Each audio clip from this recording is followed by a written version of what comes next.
فأنا ناصح لإخواني بالصدع بالحق، تبيض وجوههم. السكوت في مسألة الحزبية يضرها، فاصدع بما تؤمر وأعرض عن المشركين.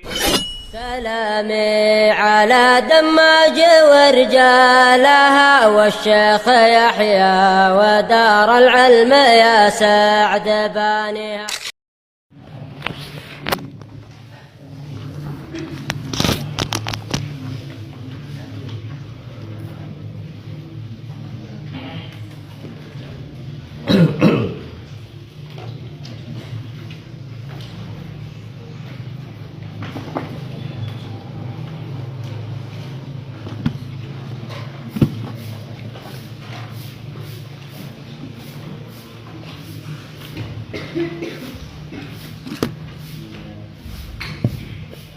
بسم الله الرحمن الرحيم. من يقرأ البيقونية؟ أنت تفضل. اسمك عبد الرحمن، تعال.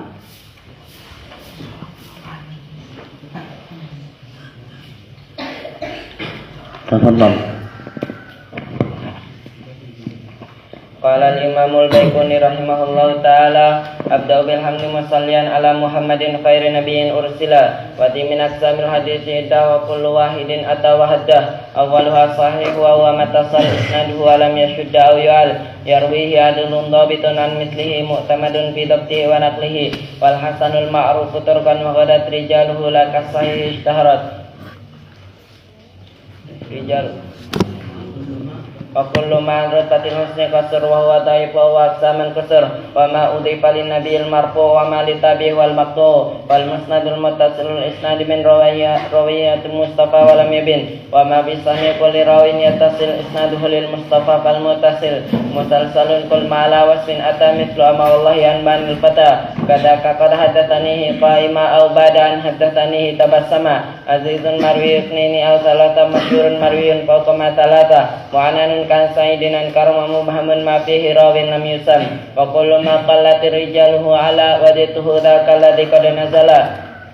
وما أضفته إلى أصحاب من قول وفعل فهو موقوف زك. ومرسل من مصابي سقط. وكل غريب ما روى راو فقط. وكل ما لم يتصل بحال إسناده منقطع الأوصال. والمعضل الساكت من اثنان وما أتى مدلسا نوعان. الأول الإسقاط للشيخ وأن ينقل عمن فوقه بعنوان. والثاني لا يسقطه لكن يصف أوصافه بما به لا ينعرف. وما يخالف ثقة به الملا فالشاذ والمقلوب قسمان تلا. إبدال راو ما براو قسم. وقلب إسناد المتن قسم. والفرض ما قيته بثقة أو جمع أو قصر على رواية.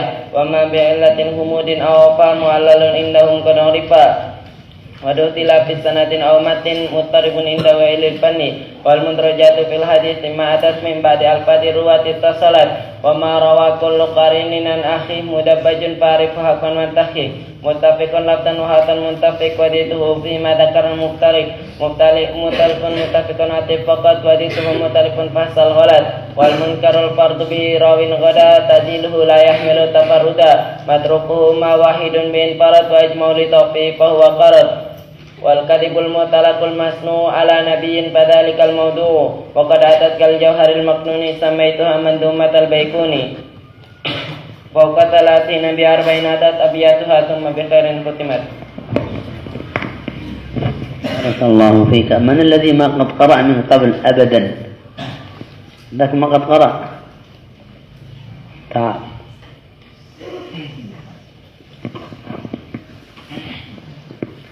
كل يوم اثنين إن شاء الله. أبدأ بالحمد مصليا على محمد. قال الإمام البيقوني رحمه الله تعالى: أبدأ بالحمد مصليا على محمد خير نبي أرسل. وذي من أقسام حديث عدة وكل واحد أتى وعده. أول وصحيح وما اتصل إسناده ولم يسد أو يعل، يروي عدل ضابط عن مثله معتمد في ضبطه ونقله. والحسن المعروف تركا وغدات رجاله لكسر إشارات. وكل ما عن رتبة الحسن قصور وهو ضعيف وأقساما كسور. وما أضيف للنبي المرفوع وما لتابع والمقطوع. والمسند المتصل إسناد من راوية المصطفى ولم يبن. وما بسم من كل راوية تصل إسناده للمصطفى فالمتصل. متصل مسلسل كل ما على وصف أتى مثل ما هو الله عن بان الفتى كذاك قد حدثني قائما أو بعد أن حدثني تبسما عزيز مروي اثنين أو ثلاثة مسرور مروي فوق ما ثلاثة معنن كان سيد عن كرم ومبهم ما في راوي لم يسم وكل ما لم يتصل بحاري إسناده منقطع ومرسل منه الصحابي سقط وقل غريب ما روى راوي فقط وكل ما لم يتصل بحاري وكل ما قالت رجاله ولو وجدته ذاك الذي قد نزل وما عرضته إلى الأصحاب من قول وفعل فهو موقوف ذكر ومرسل منه الصحابي سقط وقل غريب ما روى راوي فقط وكل ما لم يتصل بحاري إسناده منقطع أو صالي والمعضل الساقط منه اثنان وما أتى مدلسا نوعان الأول إسقاط للشيء وأن يقول عمن فوقه بأنواع والثاني لا يثبت لكن يصف أو صوفه بما به لا ينعرف وما يخالف ثقة في الملا والشاذ والمكتوب قسمان تلا إبدال راوي براوي قسمه وقلب إسناد لمبني قسمه والفرد ما قيده بثقة أو جمع أو قسم على روايته وما بإلة ومود أو خفا معنى عنده قد عرفا وذو اختلاف سند أو متن مضطرب عنده هيل فني والمدرجات في الحديث ما أتت من بعد بعض الرواة اتصلت وما روى كل قريد عن أهي مدبج فاعرضه حقا ينتهي متفق لفظا حتى منتفق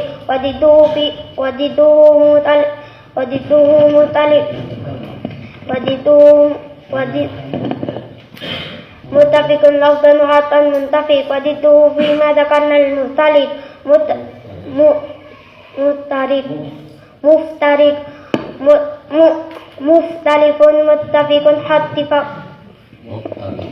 مختلف متفق حتى فقط وضده مختلف الفحش الغلط والمنكر الفرد براوي غلا تعديله لا يحمل تفردا متروكه موائد به الفرد وأجمعوا لضعفه فهو غلط والكذب المختلق المصنوع على النبي فذلك المصنوع موضوع وقد أتت كجوهر المكنون سميتها مظلومة البيكون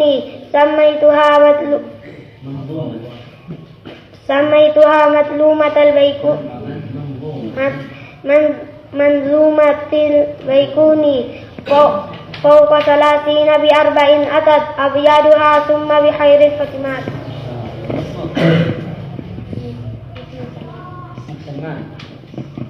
اللهم بارك ما شاء الله. اقرأوها كلكم، اقرأوها كلكم.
الحاكم لتوفيق البطال والقبيل المختار المسموع لم ذلك الموضوع وقد أتت على الجوهر المكنون سمعتها من ذمة البيتون فوق 30 بأربع قتل أبيت وأثنى بخبر الحكمة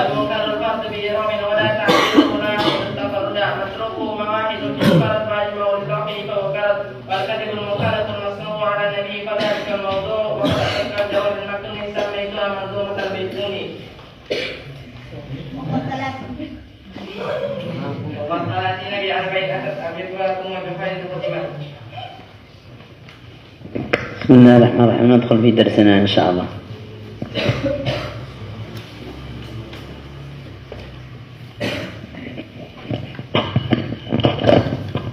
قال البيقوني رحمه الله تعالى ومرسل من أصحاب سقط وقل غريب ما رواه فقط. بسم الله الرحمن الرحيم. هذا نوع من أنواع الحديث المرسل يسمى المرسل. الناظم رحمه الله تعالى قال ومرسل منه الصحابي سقط ومرسل منه الصحابي سقط. هذا التعريف منتقد لأن المرسل تعريفه التعريف الصحيح هو ما أضافه التابعي إلى النبي صلى الله عليه وعلى وسلم. ما أضافه التابعي إلى النبي صلى الله عليه وعلى وسلم هذا هو المرسل. فقوله مرسل من الصحابي لو علمنا أن الذي سقط هو الصحابي لا يضر، فإن الصحابة كلهم عدول فلا يضر إسقاط الصحابي أو جهالة الصحابي، فإنهم كلهم عدول. ولهذا عدلوا على هذا البيت بقولهم ومرسل ما فوق تابع سقط، عدلوه إلى قوله ومرسل ما فوق تابع فقط. فعدلوا على هذا الناظم الذي هو البيقوني إلى هذا البيت ومرسل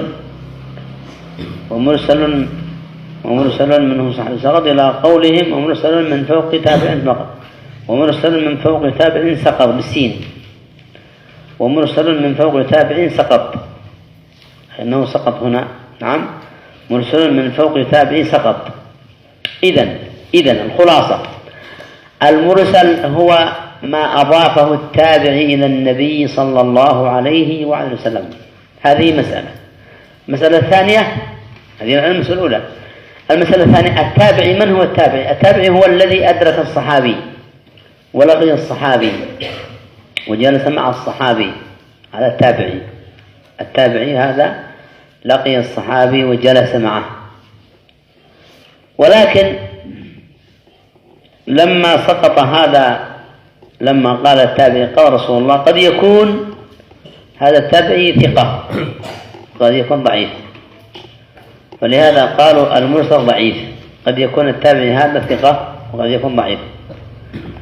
المسألة التي تليها قد يكون هذا التابعي روى عن تابعي آخر فلم يروي عن صحابي، روى عن تابعي عن صحابي، وهذا التابعي الآخر ينظر ما حاله،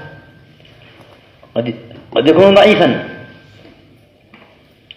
وهذا التابعي يكون روى عن تابعي آخر، وهذا التابعي يكون روى عن تابعي آخر، فيصير فيه ضعف. لهذا حكموا أن المرسل ضعيف. وقد جاء في حديث أبي أيوب الأنصاري عند الإمام أحمد والترمذي والنسائي 6 أو 7 من التابعين في حديث أيعجز أحدكم أن يقرأ سورة القرآن في ليلة؟ قال من أبي رسول قال قل هو الله أحد، قل هو الله أحد تعدل ثلث القرآن.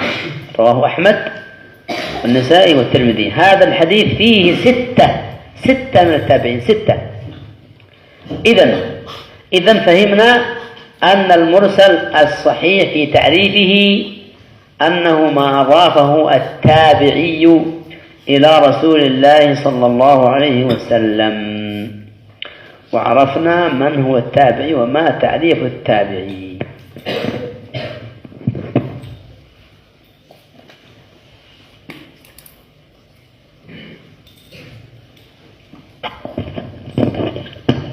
Qala al-Baiquni rahimahullah ta'ala wa mursalun minhu sahabi saqat. Al-Baiquni memberikan ta'rif bahwa hadis mursal yaitu hadis yang mana ada seorang sahabi yang gugur. Oleh karena itu untuk tidak alaih ya, bait ini dikritik para ulama dan diganti wa mursalun min fawqi tabi'i saqat. Wa mursalun min fawqi tabi'i saqat. Hadis mursal itu adanya seorang rawi yang gugur yang di atas tabi'i, sehingga tidak harus sahabi. Terkadang yang gugur tabi'i juga. Tapi kalau mursalun minhu sahabi saqat, di sini adalah yang gugur adalah sahabi. Maka ini untuk kita alaih terkritik sebab kalau yang gugur adalah sahabi sudah bisa dipastikan, maka jahalatus sahabi la tadur. Keberadaan sahabi yang tidak diketahui enggak mengapa, tidak membahayakan hadis. Karena sahabat kulluhum udul. Karena para sahabat semuanya udul, ya. Akan tapi yang dikhawatirkan justru yang gugur bukan sahabi. Karena tabi'in terkadang melihatkan juga dari tabi'in yang lain. Sehingga as-sahih, ta'rifun sahih, ta'rif yang sahih. Ta'rif sahih di dalam mursal adalah ma'adafahu at-tabi'i. Ma'adafahu at-tabi'i ila Nabi sallallahu alaihi wasallam. Segala sesuatu yang disandarkan oleh tabi'i ke Nabi sallallahu alaihi wasallam. Ini ta'rif yang sahih. Ma'adafahu at-tabi'i ila Nabi sallallahu alaihi wasallam. Sesuatu yang disandarkan oleh tabi'in kepada Nabi sallallahu alaihi wasallam. Kemudian faedah yang berikutnya, man huwa tabi'i? Siapa itu tabi'i? Tabi'i adalah orang yang laqiya sahabi. Baik, wajalasa ma'ah. Seorang tabi'i adalah seseorang yang bertemu dengan seorang sahabat dan duduk mengambil ilmu bersamanya. Dan dia beriman dengan Nabi sallallahu alaihi wasallam dan meninggal di atas al-Islam. Maka dia adalah at-tabi'i. Kemudian al-mursal, mursal itu min qismi dha'if. Mursal adalah termasuk hadis dari bagian hadis dha'if. Kenapa demikian? Karena tabi'i adalah juga terkadang meriwayatkan dari tabi'i yang semisalnya. Baik, nah. Ketika dia langsung menyadarkan ke Nabi SAW, berarti ada rawi-rawi yang gugur. Ada rawi-rawi yang gugur. Yang gugur itu tidak harus sahabi, bahkan bisa tabi'i yang semisal. Dicontohkan dalam suatu buah hadis, itu hadis dari Imam Ahmad, hadis Ubadah bin Samit. Suratul Ikhlas ta'dilu thulutsal Quran. Didapati dalam hadis ini, dalam sanad ini ada 6 dari kalangan tabi'i. 6 tabi'i. Taibna. Sehingga hal ini menunjukkan bahwa tabi'i terkadang meriwayatkan dari tabi'i yang semisalnya. Sehingga ketika disandarkan ke Nabi sallallahu alaihi wasallam langsung, berarti di situ terjadi inqita', terputus, dan kita tidak tahu yang terputus siapa, apakah sahabat atau tabi'i yang semisalnya, apakah dhaif atau tidak. Sehingga kita katakan bahwa mursal min qismi dhaif karena sebab itu. هنا فائدة بالنسبة لمرسل الصحابي مقبول. مرسل الصحابي لأن الصحابة كلهم عدول. لو أن ابن عباس ذكر قصة قديمة قبل أن يلد عن النبي صلى الله عليه وسلم قبل. ولو روى أنس حديثا قديما من حياة النبي من أشياء قديمة قبل أن يلد أنس قبل. وهكذا إذا روى شيئا ما حضره ما شهده، كما روى جابر أو ابن عباس عن بناء الكعبة، وأن النبي صلى الله عليه وسلم جاء معهم ليبني فرفع إزاره فانكشفت عورته فسقط مغشيا عليه. هذه رواية الصحابة عن بعضهم البعض بالإرسال فهذا مقبول. إذا الصحابي إذا أرسل الصحابي عن النبي مباشرة فهو مقبول. طبعا الإرسال في اللغة هو الإطلاق، أرسل أي أطلقه، الإرسال لغة هو الإطلاق، أرسل أطلقه، فعلى هذا مرسل الصحابي مقبول بدون شك.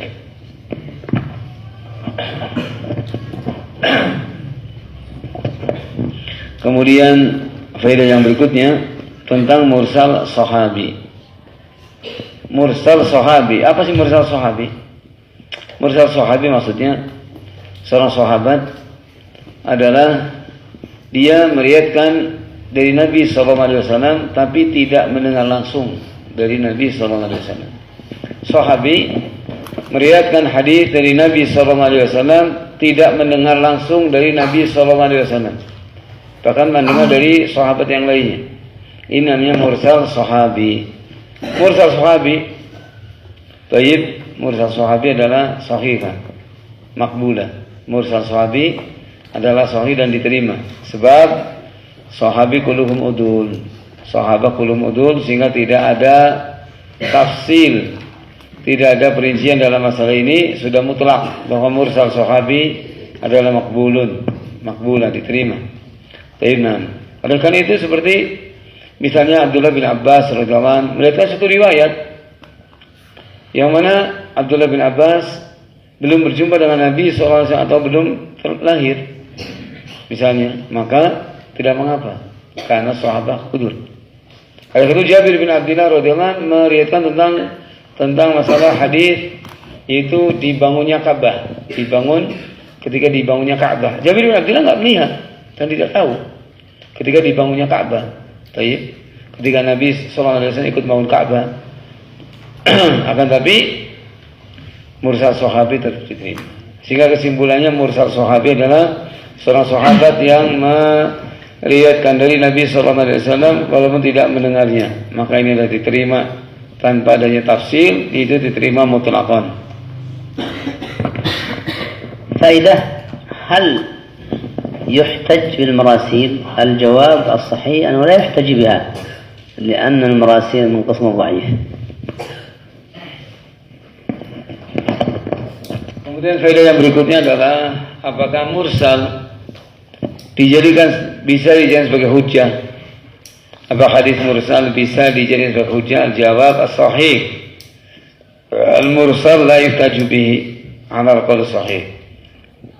Yang benar bahwa mursal tidak bisa dijadikan sebagai hujjah karena mursal memiliki sifat dhaif, karena mursal termasuk bagian dari hadis dhaif sehingga tidak bisa jadi hujjah.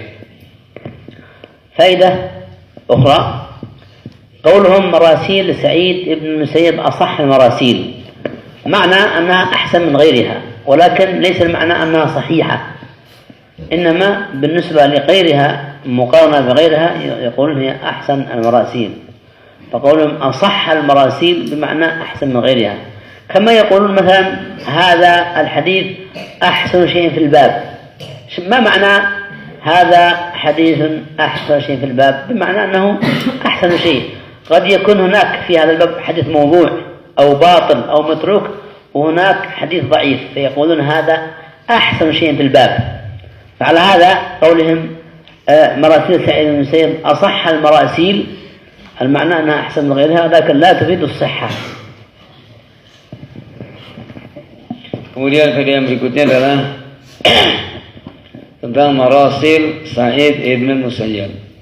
Marasil Sa'id ibn Musayyab. Kalau dikatakan marasil Sa'id ibn Musayyab asah al-marasil, dikatakan asahu marasil bimakna bukan berarti sahih, bukan berarti marasil Sa'id ibn Musayyab adalah sahih, itu bukan berarti dikatakan hujjah, bukan, tapi marasil Sa'id ibn Musayyab ahsan min ghairihi. Tapi ya mursal marasil Sa'id bin Musayyab ketika dibandingkan dengan mursal yang lainnya ini lebih baik. Seperti dikatakan dalam satu bab ada permasalahan hadza ashahul ahadits fi hadzal bab. Ai biman ahsan, bukan berarti masih sahih, enggak. Cuma dibandingkan dalam bab ini ada hadis maudhu, ada hadis matruk, ada dhaif jiddan, tapi ada hadis yang dhaif, hadis yang paling ringan, maka dikatakan as-sahh ma fi fil bab. Gitu. Bukan berarti di sini adalah hujjah dan tasrih. Baik. تكملة الفائدة السابقة في قولهم مراسيل سعيد أصح المراسيل، هل يحتج بها؟ الجواب إذا اعتضدت، هذه فائدة مهمة لطالب الحديث طالب العلم الباحث، إذا اعتضدت بمعنى جاء لها مثلا أحاديث ضعيفة خفيفة الضعف مع مراسيل سعيد ربما تنتهض بالحجية، أو جاءت مراسيل أخرى بنحوها واختلفت الطرق وتعددت في هذا الباب، فيستفاد من هذا أن مراسيل سعيد المسيب لأنها أصح المراسيل إذا اعتضدت، ما جاء ما يعضدها، جاء بمعنى ما يقويها من الأحاديث الضعيفة الخفيفة الضعف ربما ترتقي الحجية. هذه فائدة خاصة بالباحث عندما يبحث في كتب الحديث للتحقيق والتحقيق وهكذا. وكذلك المرسل إذا كان المرسل خفيفا، إذا كان المراسيل من أصح المراسيل كمراسيل سعيد ومراسيل عدي بن الخيار وغيرهم هؤلاء، إذا اعتضدت تتقوى ويحتج بها مع الاعتقاد والتقوية. نعم. في هذه الحالة نحن نحتج بالمراسيل أو نحتج بحديث ضعيف بسبب وجود شاهد من المراسيل. يعني هذا المرسل قوة، المرسل قوة الضعيف الخفيف الضعف. أيوة. والأصل هو جاء حديث مرفوعا مثلا ضعيف. نعم. ثم جاء مرسل من مرسل سعيد بن المسيب، نحن نقول بهذا أن الحديث ضعيف يرتقي إلى الحسن بسبب مرسل. نعم. أو هكذا. نعم. أيوة. الآن بارك الله فيك لو أن عندنا 5 ضعفاء، هذا ضعيف ضعيف ضعيف، عندنا هذا نريد نرفعه، واضح؟ جاء واحد ما استطاع، جاء واحد قوي رفعه، طيب جاء ضعيف حاول ما استطاع، 2 حركوا قليلا، 3 ما شاء الله، 4 5، واضح؟ فهذا ضعيف مع ضعيف مع ضعيف، ضعيف خفيف الضعف يرتقيان فيقويان الحديث، واضح؟ هذا بارك. تفضل. هذا اشرح لهم هكذا يعني. طيب. Jika ada datang hadis dhaif yasir, dhaif yang masih bisa terangkat, ya, dhaif munjabir, dhaif yang ringan. Baik, jika datang hadis dhaif yang ringan, datang mursal Sa'id bin Musayyab, baik, dan mursalnya adalah sahih sampai Sa'id. Mursal ini bisa mengangkat hadis yang dhaif tadi menjadi hasan, karena sebab mursal ini bisa jadi syawahid, jadi penguat. طيب هنا فائدة حول المرسل من أواخر الفوائد. فائدة هذه خارجة طبعا، فائدة خارجة عن ما في البيت نفسه. هناك رواه مراسيلهم من المراسيل مثل مجاهد، مثل مثلا عطاء بن أبي رباح، مثل الحسن البصري، مثل إبراهيم النخعي، مثل يحيى بن أبي كثير.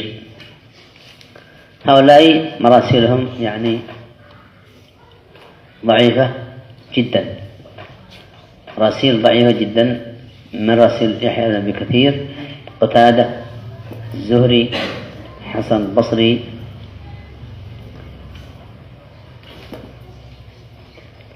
ونحو هؤلاء. لماذا مراسيلهم من أضعف المراسيل؟ لأنهم يأخذون عن ما هب ودب. تفضل.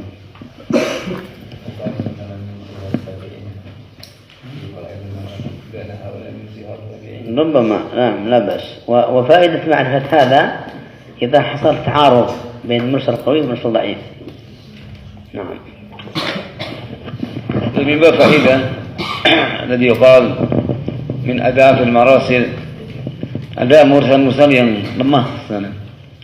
Ada marasil seperti marasil Mujahid, مراسل حسن البصري، مراسل إبراهيم النخعي، مراسل Yahya bin Abi Katsir, مراسل Qatadah, مراسل Az-Zuhri. Ini terhitung ad'af marasil tapi sangat dhaif, sangat lemah. Faedah di sini adalah jika ada ta'arud, jika ada datang mursal min marasil Hasan dan mursal min marasil Sa'id bin Musayyib misalnya. Nah, kita dahulukan mursal Sa'id bin Musayyib.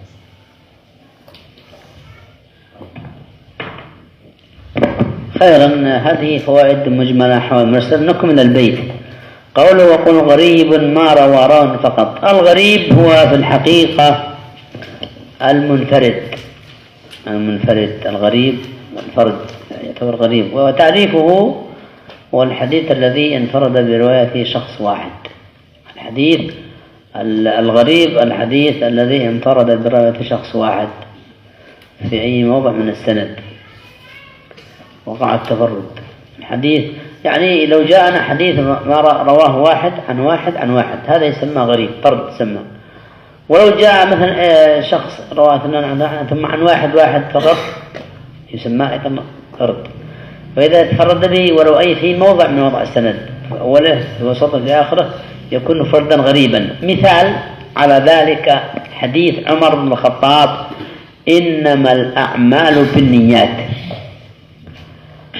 لم يروه عن النبي صلى الله عليه وسلم إلا عمر بن الخطاب، ولم يروه عن عمر إلا علقمة بن وقاص، ولم يروه عن علقمة إلا محمد بن إبراهيم. من عند محمد بن إبراهيم ولم يروه عن محمد بن إبراهيم إلا يحيى بن سعيد، لم يروه عن محمد بن إبراهيم إلا يحيى بن سعيد. من عند يحيى بن سعيد تواردت الرواة بكثرة 20-30 طريق، لكن هذا لا يزال فردا. فإذا الحديث الغريب هو الذي ينفرد بروايته شخص واحد في أي موضع من السند وقع التفرد. هذا باختصار. Kemudian yang berikutnya setelah selesai mursal itu waqul gharibun ma rawa rawin faqat. Pengertian hadis al-gharib. Hadis gharib yaitu seorang rawi yang bersendirian di dalam meriwayatkan hadis. Satu orang rawi yang bersendirian di dalam meriwayatkan hadis. Dan satu rawi ini tafarud ini baik terjadi di mana saja di dalam sanad. Yang penting ketika ada cuma satu saja seorang rawi dalam tabaqah sanad, maka dikatakan gharib. Baik. Contoh hadis gharib, hadis innamal a'malu binniyat, hadis Umar bin Khattab radhiyallahu anhu, ma'ruf, ya. Yang meriwayatkan dari Nabi sallallahu alaihi wasallam hanya Umar bin Khattab radhiyallahu anhu. Yang meriwayatkan dari Umar bin Khattab hanya Alqamah bin Waqqas al-Laitsi, hanya satu. Yang meriwayatkan dari Alqamah hanya Muhammad bin Ibrahim an-Nakhai. Yang meriwayatkan dari Muhammad bin Ibrahim hanya Yahya bin Sa'id al-Ansari. Dari Yahya bin Sa'id baru sampaikan 200 orang lebih. Ya, tapi dari Yahya bin Sa'id ke sana satu semua.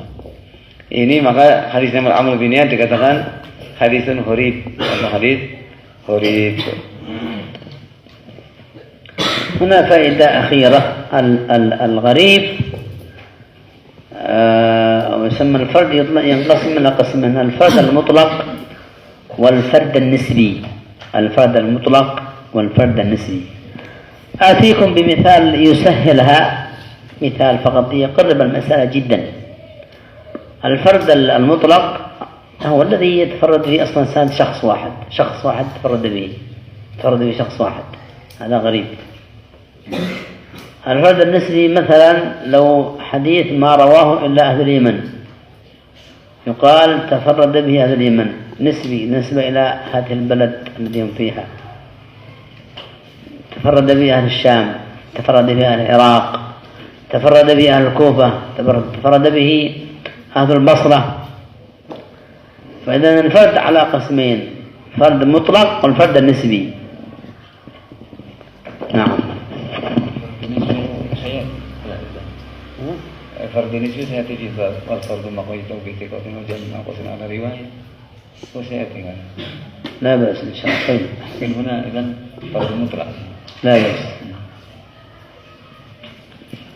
طيب, ini faedah bahwa ada perbedaan antara fard al-mutlaq dan fard nisbi. Ya, fard mutlaq yaitu horib tadi, ya. Ketika ada tafarrud seorang rawi sendirian di dalam meriwayatkan hadis, di mana saja terdapat tafarrud, ini fard mutlaq. Ada fard nisbi, maksudnya adalah nisbah. Tafarrada bi al-Yaman, tafarrada bihi al-Syam. Misalkan yang meriwayatkan hadis ini cuman al-Yaman, namanya tafarrud nisbi. Dan insyaallah nanti akan datang pada wal fardu maqayyadu bi thiqatin aw jamin apa sedang riwayat. Baik, insyaallah. Subhanallah, alhamdulillah.